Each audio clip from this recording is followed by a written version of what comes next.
Hello, as usual, thank you. Not just to the subscribers to the PACT Nation, but thank you, the viewer. Your viewership is more precious than you may know, so thank you.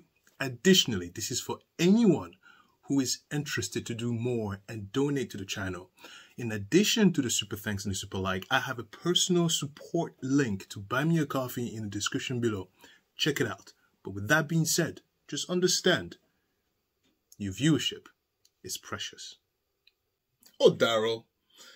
Look, Darrell Brooks has been covered quite a lot here on this channel.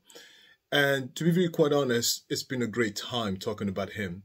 And as with everything, eventually it will have to come to an end.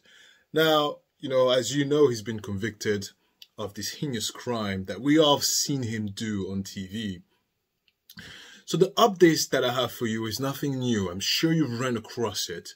But I want to go over it with you together and give you a little bit of my spin on it. For those who are new, I am Alistair Nzekio, and this is my point of view.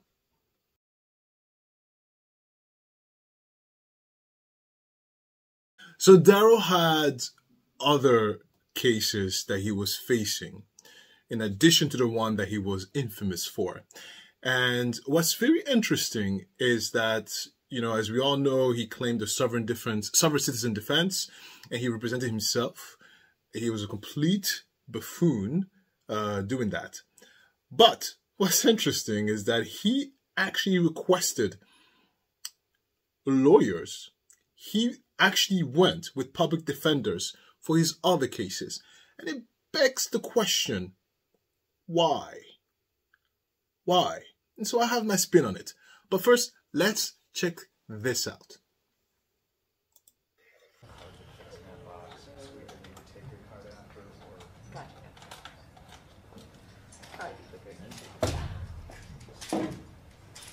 This is State of Wisconsin versus Darrell Brooks, Jr., case 20 CF 2550, also calling 21 CF 4596 and 21 CF 5020. So right off the bat, the first thing I notice is that he's in a wheelchair, number one, and he is strapped, number two, and he has a mask, number three. Now, I'm not sure why he's in a wheelchair. I assume it has to do with the fact that when he was convicted of the Waukesha massacre, I'll call it a massacre, okay, because that's what it was. But I say alleged, just because I'm afraid of YouTube. So when he was convicted of the Waukesha massacre, allegedly, he was put on suicide watch. So I suspect the reason why he came in on a wheelchair was that his suicide watch was still very much being observed. Do you understand? So that's what I think. Now, the second thing that I noticed in his demeanor, the shoulders down, the head down. He's not as pompous. He's not as highfalutin as he was prior. That says a lot. It's almost as if he's defeated. It's almost as if in his mind, he doesn't feel like it. He's like, oh, I got 6 life sentences. What am I doing here? Do you know what I'm saying? But what's interesting about this is that this is a pretrial hearing for a battery charge. And I assume it has to do with Erica Patterson. Again, if you are new here, Erica Patterson is literally the bane of his existence. He cannot stand the fact that she got away. And I believe the reason why he requested public defenders for this particular battery hearing was because he wants to make sure that that particular fight, he gets a win. That's my assumption. This is a man with 6 life sentences who acted a fool in front of the world with nothing to lose. He knows he's going to be thrown in a dungeon and forgotten. Nothing to lose. It's either he wants to make sure he proves a point, or he's just so defeated. He's not even interested. So I'm suspicious between these two options. Of course, in my brain, I'm thinking, well, Erica Patterson, why are you being smart on that case? And the second option is he's defeated. He's tired. He's exhausted. He's exhausted. He's exhausted. Oh boy. Let's continue. State appears by Jacob Core and Michelle Grasso. Attorney Robert Hampton appears with Attorney William Rakestraw. Mr. Brooks, good afternoon, Your Honor. Good afternoon. Mr. Brooks's cases were scheduled today before this branch and branch 10 for final pretrials. Okay, I'm going to pause it there. He's very well behaved. And to be quite honest, this pretrial hearing, which I'm sure we've all seen, he's very well behaved the entire trial. Very well behaved. He's not talking back. He doesn't have an attitude. I'm telling you, it's either mentally he's defeated, mentally he's exhausted from having to go through the Waukesha trial, or he wants to make sure he's on his best behavior so he has a chance to have a win with this battery pretrial hearing. So the first update really with Darrell is that he went in a pretrial battery hearing with wits, with a modicum of brain, with some sense. I mean, look, I'm not excusing his behavior, but that's how he should have gone to trial on the first time. Zip it and let the professionals do their job. You know? So for me, this is two things. He's super defeated at the fact that he lost miserably and his image as this grandiose person was shattered in 1,000 pieces, and he was a laughing joke of the country. Two, he wants to make sure he at least gets a win against this battery charge, which I suspect is going to be against his ex-girlfriend, Erica Patterson, because we all know the big trigger word in Darrell's world, Erica Patterson. So 2 weeks after he was convicted by the judge with the good hair and the amazing community of Waukesha, he files for an appeal. Of course he would. Of course he would. Of course he would. Do you think a man like that would just lay down quietly? Absolutely not. Of course he would. Which brings it into question. Actually, question is the wrong word, but I'm going to use it anyway, and then I'll decipher as we go along. Well, it brings it into question why the judge and the prosecution during the Darrell Brooks trial wanted to make sure that there is no hole in that record. Wanted to make sure that record is literally factual, step by step, events by events, because they wanted to prevent a potential appeal that could cause this man to roam free, or at the very least, with a less time than he deserved. Okay? Because as much as he's appealing, he's just postponing the inevitable again.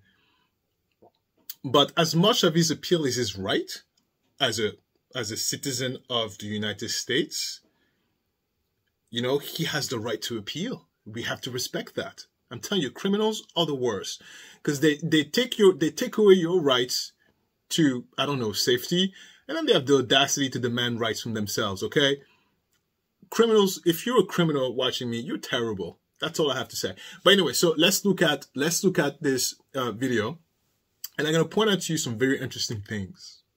I think you're going to like it. Let's go.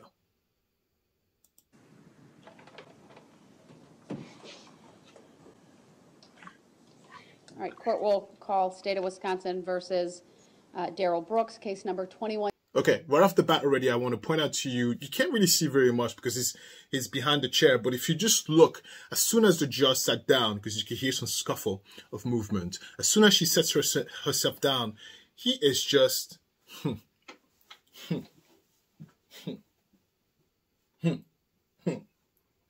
It's body language of like, it's a posture play.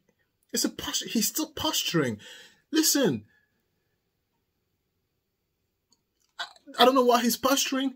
Sir, you're convicted. It's stamped. It's stamped. I don't have a stamper. I need a stamper. It's stamped. I'm gonna get a stamper. I have one. I'll bring it down next time. It's stamped. It's stamped. You're not going anywhere. I don't know why you're posturing. He's posturing. Let's keep watching. 21 CF 1848. May I have the appearances, please? Teresa, can you get the, starting with the state, get the notification off? Go ahead. Good afternoon, Judge. Sue Opper appearing for the state. Thank you for allowing me to appear by Zoom. I'm sorry I'm not present in person. All right, and you're welcome for allowing me to appear by Zoom, and I certainly understand this was set quickly. Your appearance, sir, please. I'm here as a third-party intervener in this matter under special appearance. Not sure what this court date is about, but as you can see, I'm not allowed to have any legal paperwork at this time. I was placed on a protocol, a suicide watch protocol, without even being suicidal. I still would like the rendering of the accounts in this matter, if I may. Mr. Brooks, the court set this because you had filed one document on the 15th that I construed as a motion for a stay pending appeal. And you may or may not recall, but when the state asked me to consider that at the conclusion of Wednesday's hearing, I indicated I would wait until all of the judgment of convictions had been signed and then schedule a hearing.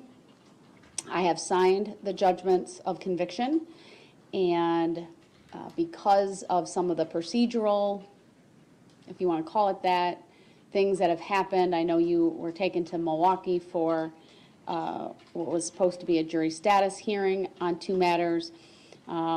I thought perhaps they would keep you there, but it's my understanding all of those dates were adjourned, and so you were brought back to the Waukesha County Jail. And so since you are going to be here, I thought I would schedule this for that motion hearing in order to address that. I can see very plainly you don't have any of the documentation. I'm gonna pause it there. So I was right. In the first video I showed about the hearing, he was in that wheelchair strap because I believed that he was on the suicide watch still. So as the judge mentioned, right? So she thought they were going to keep him there, but no, he came back, and so that's that. You know, the dates were rescheduled. He went for his hearing. He came back. Now, keep in mind, you see how he's acting like a sovereign citizen here in front of this judge? But over there at the other hearing, he's like, I want a lawyer. I want a lawyer. Right? It's not his fault. I think he's just a product of his condition. You know, he believes that this is the trial all over again. He believes he's in this room with this woman, the judge. He believes he can still power and posture himself out of any of that. He truly believes that. In his mind, he truly believes that there's still a way out. Do you see how small he was on the first video, or crouch on the wheelchair? Look how much posturing he's doing in front of this woman, judge. I'm telling you, it has everything to do with the fact that the leading figure of this courtroom is a woman. The leading energy in this courtroom is female. He feels very comfortable posturing against that. I'm not here the third person. I don't know what you're talking about. Darrell.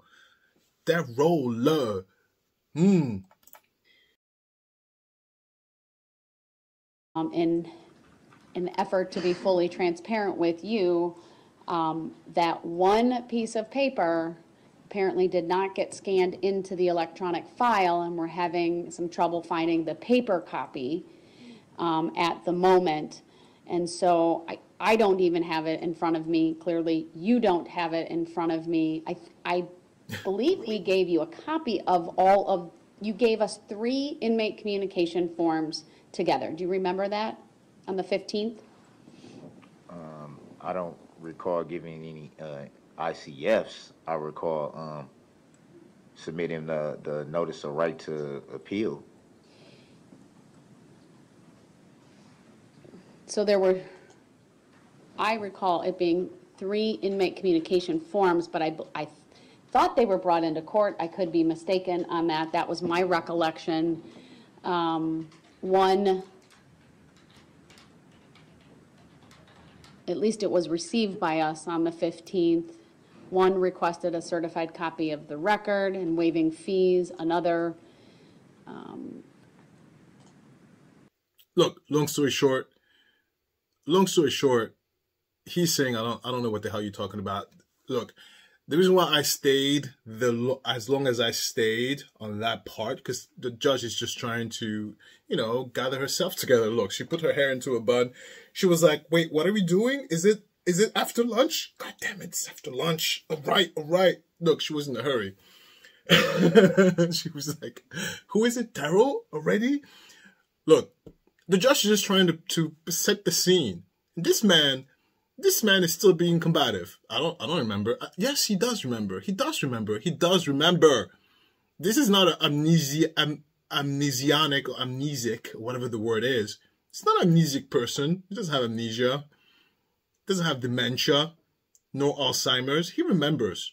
He just wants to be difficult. A few days prior, he was in a wheelchair or small, but right here in front of this women energy, he's all tough. And he doesn't even control the room. That's why I stayed this long on this long rant, is I want to showcase that even in his silence, where we don't even see most of his body, the energy portrayed is that of rebellion.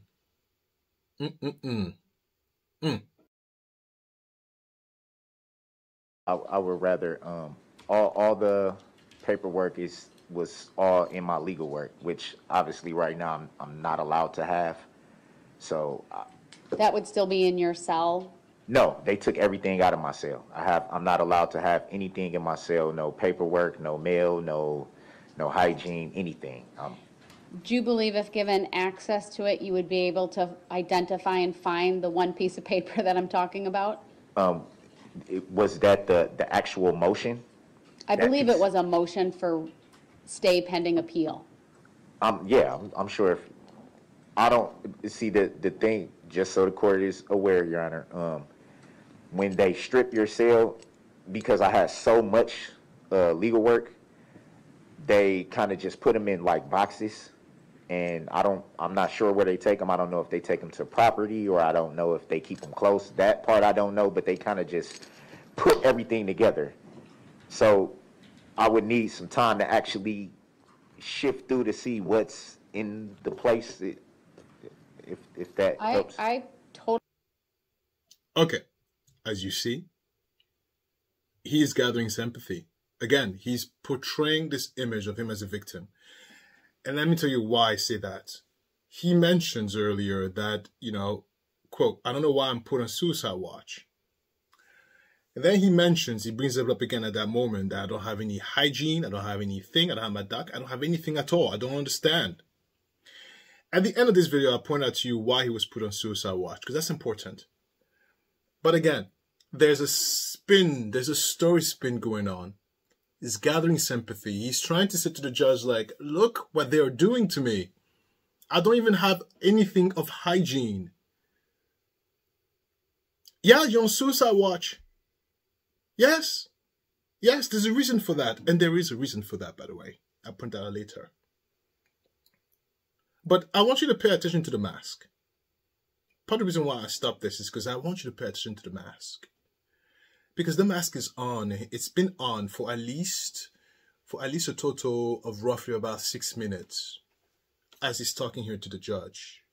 This mask is still on. Pay attention to the mask. Totally understand.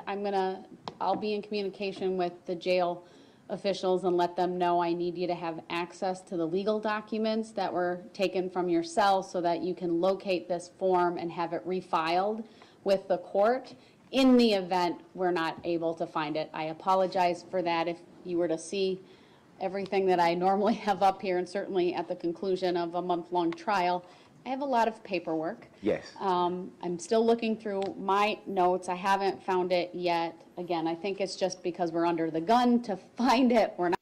He moved his mask down. Did you see that? Okay, before I replay it for you, I want to tell you why he removed the mask. And I've said it from the beginning. That mask is a tool to hide. And I don't want to offend anybody who says, oh, you are your father, because my father used it also in his court cases. Okay, that's it. Get off me.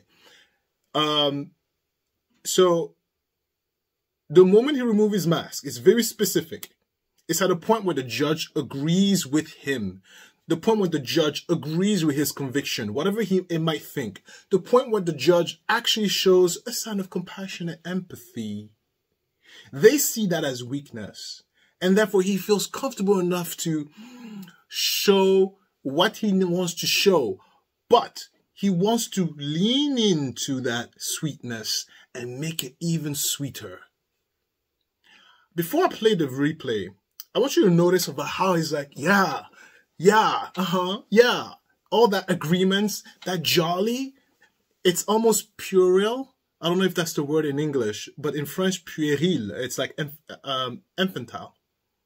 Like, I think that's the word in English. Like a child. Like a child. It's a very disarming, submissive body language play. He's leaning into that niceness of the judge. That happened multiple times during the Darrell Brooks trials. I never pointed it out because I've always forgot. You know, I rant away with my thoughts, you know. But every time the opposition shows the signs of niceness or empathy, they go in and they want to display their abilities to the fullest. I'm going to replay this and we're going to watch it together. Let's go. So he has the mask on and he's explaining stuff. The place, if that helps. I totally understand. I'll be in communication with the jail officials and let them know I need you to have access to the legal documents that were taken from your cell so that you can locate this form and have it refiled with the court in the event we're not able to find it. I apologize for that if you were to see. You could also see a smile happening through the mask because the mask moves that way. It's very subtle. You can replay this video and check it out. Everything that I normally have up here, and certainly at the conclusion of a month-long trial. The moment the judge lets out a cackle, he feels like they're friends. In his mind, he believes that he connected and succeeded in achieving sympathy. In his mind, he's moving on to the next step, which is step 3, laying the foundation of what he wants. In his mind, he believes his story spinning has worked. That's why he's so jolly. Oh, she agrees with me? Oh, absolutely. I have a lot of paperwork. Yes. I'm still looking through my notes. I haven't found it yet. Boom. Again, I think it's just because we're under the gun. And when he puts his mask down, this is when he wants you to see all of the macroness. He wants you to see the entireness of his face. He wants you to see how happy he is, how nice he is, because he disarmed you enough to show you the face that he wants you to see. That's why the mask is down. You think this is a COVID conscious person? Oh, please. And he spent a whole, 30 minutes telling us he's vaccinated. This is not a COVID conscious person. That mask has always been, and I called it here. PACT Nation, we called it. We said that mask is a tool. We called it. He's using it again. To find it, we're not finding it. And what I'll do is I will just simply reschedule this. What it may mean, though, is it will be after you are transferred to Dodge, and then I'll have you appear by video for that. I do. I actually, as soon as, obviously all this took place, as soon as I walked out of court, I went right into this. I had been asking them for the last 2 days about the legal work because I knew this was going to come up at some point. I'm like, can I at least just have access to my... You know, let me show you again how powerful the face is. Even when we do not see his face, you could tell there is a smile. You could tell he's showing teeth. You could tell by the musculature being contracted of the jaw. You could see, even though the mask is off his face and we don't even see it, we have no actual frontal visual of his face. And we can tell there is a smile on his face. That's how powerful human beings are able to detect the minute changes in your facial stuff. You see how powerful this mask is? And during the trial, he was hiding it. He wanted to make sure you never saw his true self, which is an angry, bitter MF. Okay? Come on, you two. Get me. Get me! I said MF.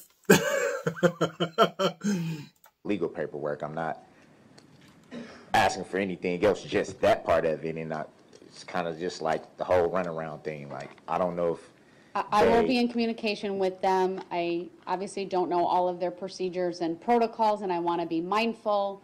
If they've put you on a suicide watch, they do that for a reason, but if need be, I will require them to give you access so we can find this piece of paper and have it refiled with the court. And then once that happens, I'll schedule it for a hearing, but it won't be next week. It might not be till the week after, just because of some time that I have off. And pausing, even in his body language, right? It's no longer, it's down. Like I said, like a child, like infantile, puerile. Puerile. I need to double check that word if that's even English. In French, it's puéril. Like a child. Like a child. That's what he's doing. All because she agreed with him. That's all it took. She just showed a little bit of niceness. She showed a little bit of empathy. Again, this goes to show you how dangerous it is to be nice to someone who's narcissistic. Because they don't see it as nice. They see it as like, gotcha. It's just a matter of time before you get burned. Right? But I still find it very fascinating that even at this moment of the appeal, that man has no chance. These ladies sealed that record shut. That man has no chance. But even at that moment, he's still trying to wiggle himself out of something using the best tool he has, and that he's always used: gaslighting, manipulating, and lying.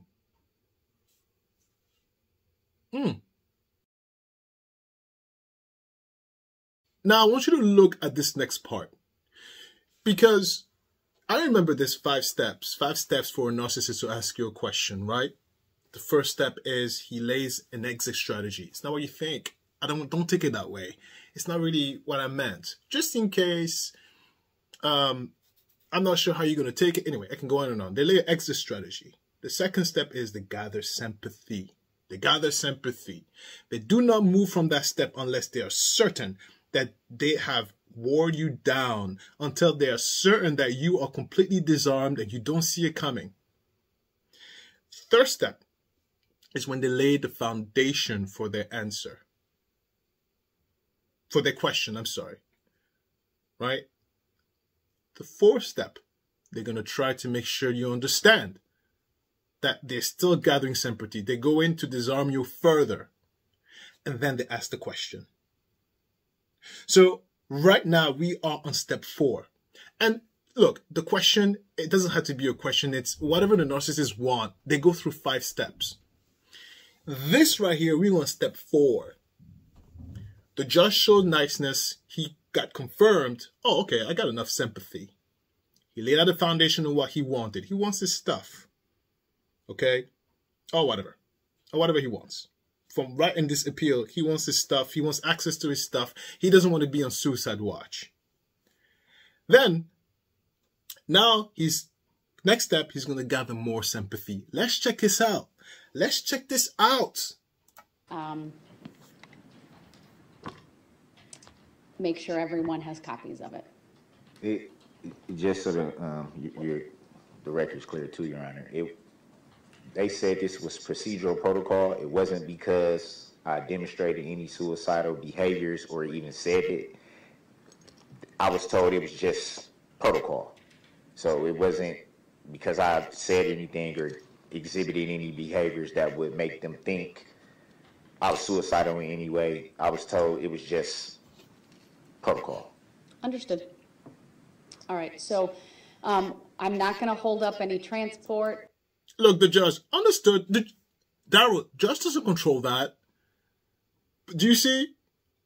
He went and gathered more sympathy. Oh, by the way, it's not what I did, okay? I was put on suicide. It's not really everything I did, all right? I want you to make sure of it. Look, this is why in the eyes of the court, narcissists crumble. They crumble. They crumble. Because of the protocol and the due process, that stuff is completely immune to... Courts are immune to that crap. They are. You could cry all day. 6 life sentences. You could cry all day. You could cry all day. You could cry all day. The law is the law.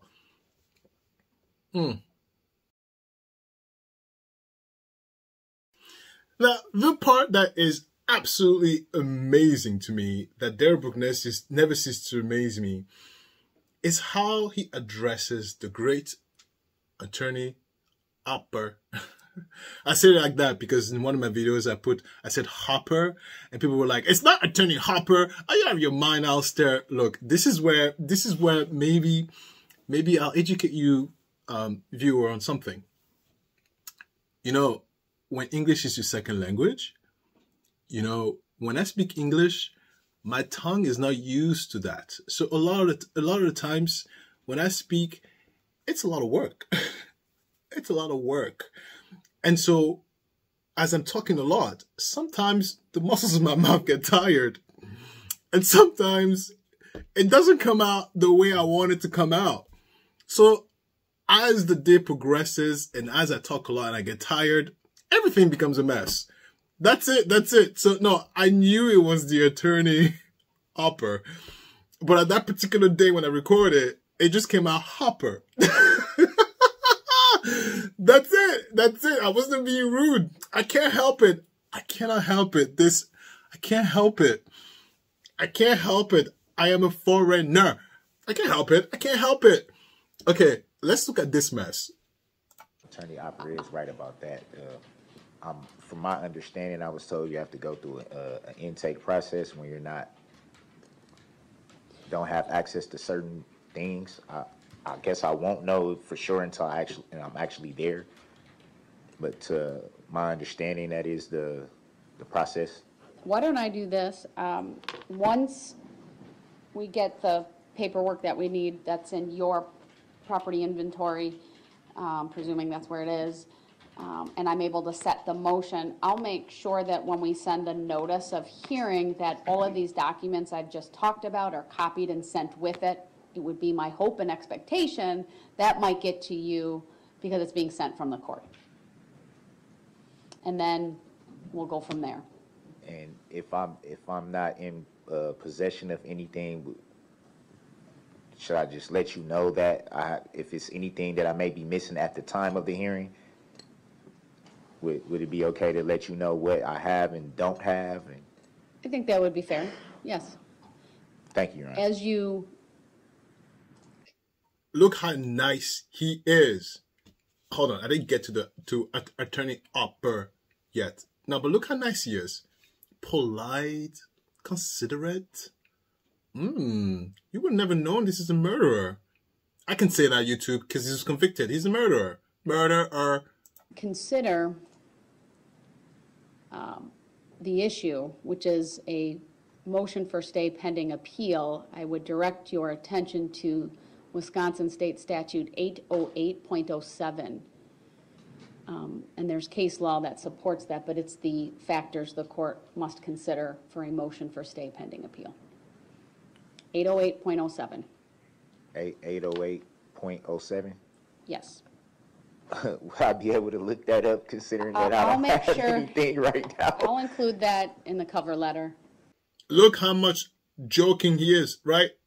Again, in his mind, he believes he has accomplished the rapport, which means they're friends in his mind. They're friends. Look at him giggling, kicking.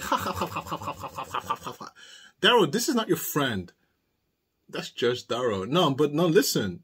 Listen, in his mind, he believes that. He believes that. Look how comfortable he is about that. Is this a Darrell we all knew? Is this a Darrell we all know? No. Who is this? Who is this polite, nice gentleman? Who is that? That's not Darrell. That's not Darrell. Dawn, come get your son. That's not Darrell. Should we send him the pro se manual on appeals? Do you want the pro se manual on appeals? Yes. We'll send you that too. Thank you. You're welcome. Thank you. Look how civilized he is. All right. Attorney Opper, then anything else? Are you satisfied with the procedure I've outlined here today?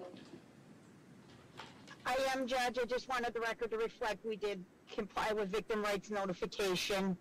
I do have a copy of the motion. I agree with the court's recollection. It was written on a plain piece of paper and it was formatted like a motion typically would, with the caption and the heading of the motion. As you know, I'm not in the office today, but when I return on Monday, I'm certain I can put my hands on my copy and provide that to the court and Mr. Brooks if that is necessary. All right. Thank you. I would appreciate that. All right. Anything else from you, sir? No, All right. My apologies for Yeah, misplacing the I was form. kind of shocked. I was just like, what's going on?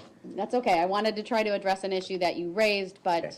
as you can I see, would have hoped to have been prepared, because when they said you have court, I'm like, I have nothing. Like, I'm just going in All there right. with nothing. now you know what it's about. We'll make sure we get some documentation to you. And once we locate that, we'll have it scheduled, and I'll have my clerks contact the receiving institution to find out the best timing for all of that, and to make sure that whatever paperwork the court sends to you, you actually receive. All right. All right, no new dates then at this time, but that motion will be scheduled as soon as possible. All right, thank you, sir. That concludes the hearing. Thank you, Attorney Oscar. Okay, thank you, Judge. You're welcome. Did you hear that? Thank you, Attorney Hopper. Thank you, Attorney Hopper. He didn't even thank the judge. He thanked Attorney Hopper. What do you think that is? If we've all seen the case, you know how much he hated that woman. But all of a sudden, he's all infantile. Thank you, Attorney Hopper. Thank you, Attorney Hopper. And he puts his mask back on, COVID conscious. Thank you, Attorney Hopper. Attorney Hopper is like, what? Attorney Hopper, in her prior statement, had said something that he agreed with. And again, in his mind, they're friends. In his mind, he believes that he's made good rapport with both the judge and the attorney. He's going back to his cell feeling victorious. It's going to sound ridiculous, but yeah, he's going back to his cell feeling victorious. Like he's in control. Like I got those two. But I thought that was super amazing to see again his spinning happening again right in front of our eyes, and that damn mask. The mask. Do you see that? He pulled it down at the moment when the judge was friendly. He was like, oh, okay. And even when we couldn't see his face, you could see there was a lot of jolliness, a lot of joy and happiness in his demeanor, in his face, from just looking at him from the back. That is the power of our evolutionary DNA. Okay, quick science. We evolved being expert at reading emotions on the face. We had to, because we're social beings, and you need to know if, are you going to kill me? Are you going to hurt me? Are you going to love me? Like, we need to know that quick. Yeah. You can read people's intentions quite quickly. Believe your intuitions, always believe your intuitions, because anyway, enough about that. Now, what's also interesting about this appeal, I took some notes, is that look at his behavior before the women started agreeing. Look at that aggressive attitude. Now look at his behavior, all happy and nice and jolly, when he realized, oh wait, they're not so bad. Okay? That's it. Now let's look at where he's going to prison. So Darrell Brooks is going to the Dodge Correctional Institution, or DCI. That's what the judge said, you know, they're sending you to Dodge. Now,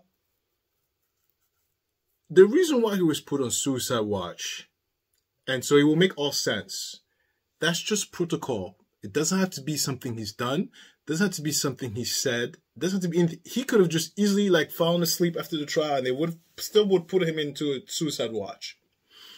And there's a very interesting piece I'm going to read to you really quickly from the Journal of the American Academy of Psychiatry and the Law. I check them out. They're good. They're good. But what's interesting in the abstract of this article is that, okay, look, I have to substitute the S word with, all right, because then you two will have my neck. I can't say that word out loud. So, self-harm is the leading cause of death among prison inmates. A recent study found that nearly half of the inmates who committed in a state prison system during the study period did not have major mental disorder. That's important. And what's important, that means people who go in there, they're not okay. They're not okay to the point where they themselves. Okay? And then this prompts the question of why a person in prison who has no mental illness decides to end his or her life by committing. So stressors associated with maximum security settings. That's an important here because Dodge is a maximum security correctional facility.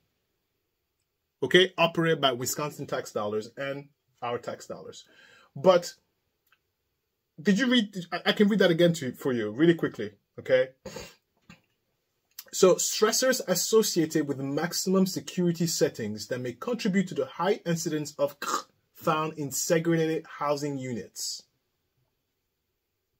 Yeah, and it makes you wonder what's happening in there for them to all go, you know, cuckoo and to themselves. Quite a lot. Quite a lot. So before I go more into the article, let's look at the prison himself. Okay? So this is from Wikipedia. Look at me being a journalist. I'm not a journalist. I'm just a guy, average guy with a point of view.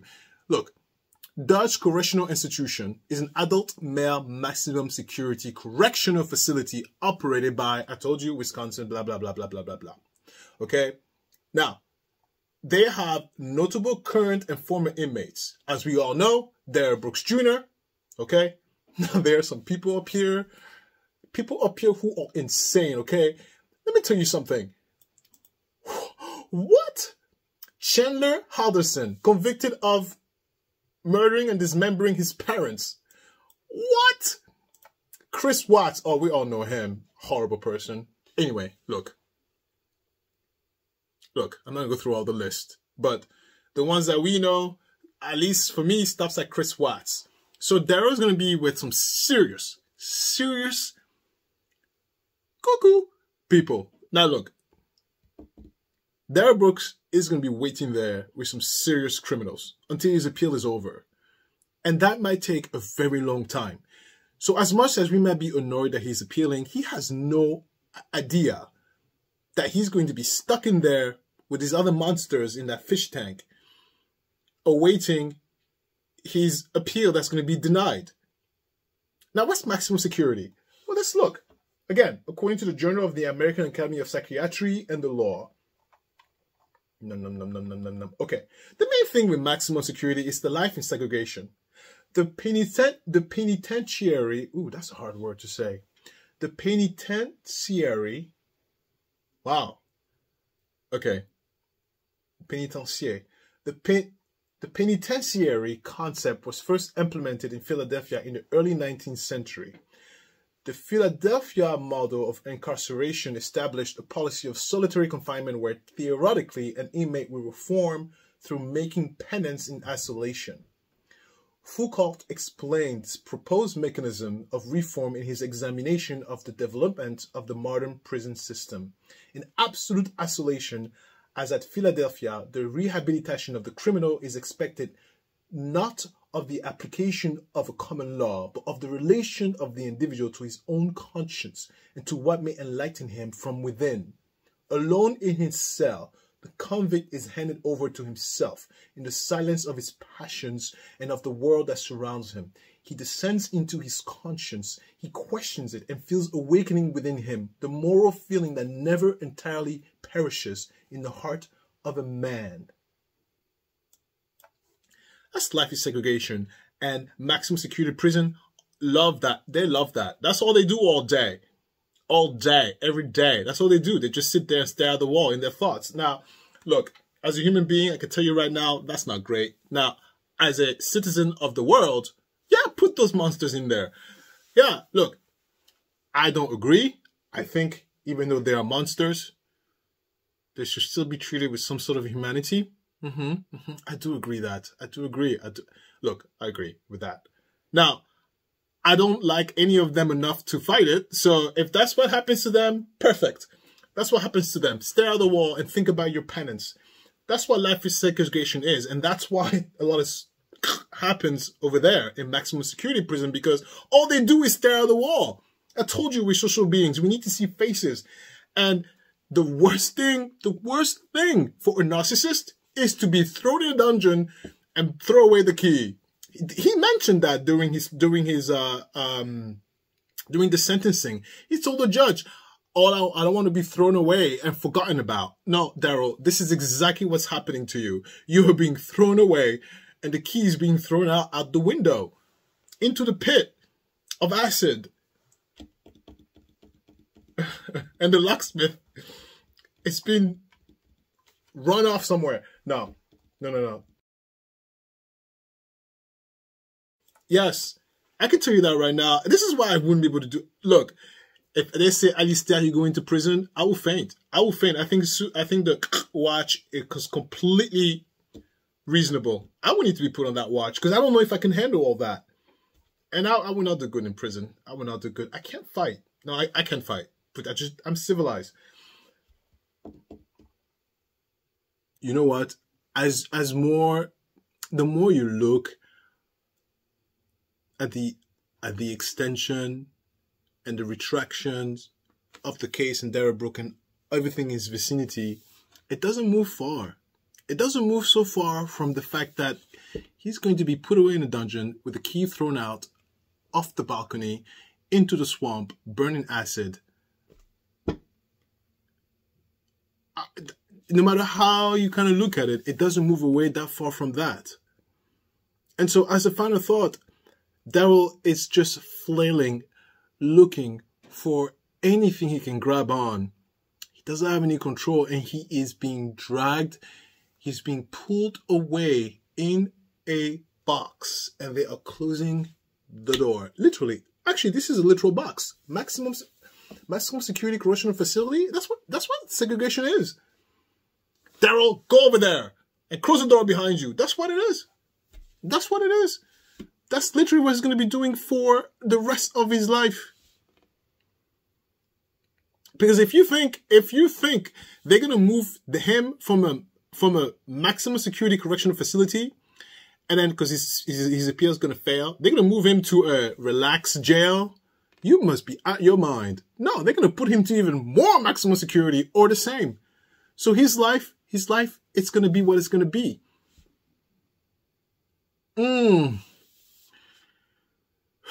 Well deserved. Look, as a conclusion, as always, right? Thank you. Thank you for watching this to the end. If you watch it to the end, you know we are connected. So, hi. Yeah, we're connected. We're connected. I don't care what you think. We are connected. You might not like me. You might think I'm weird. You might think, yeah, I might think I'm weird. I might think I'm annoying, maybe. Look, I'll tell you a story. When I was in college, I'll tell you a story.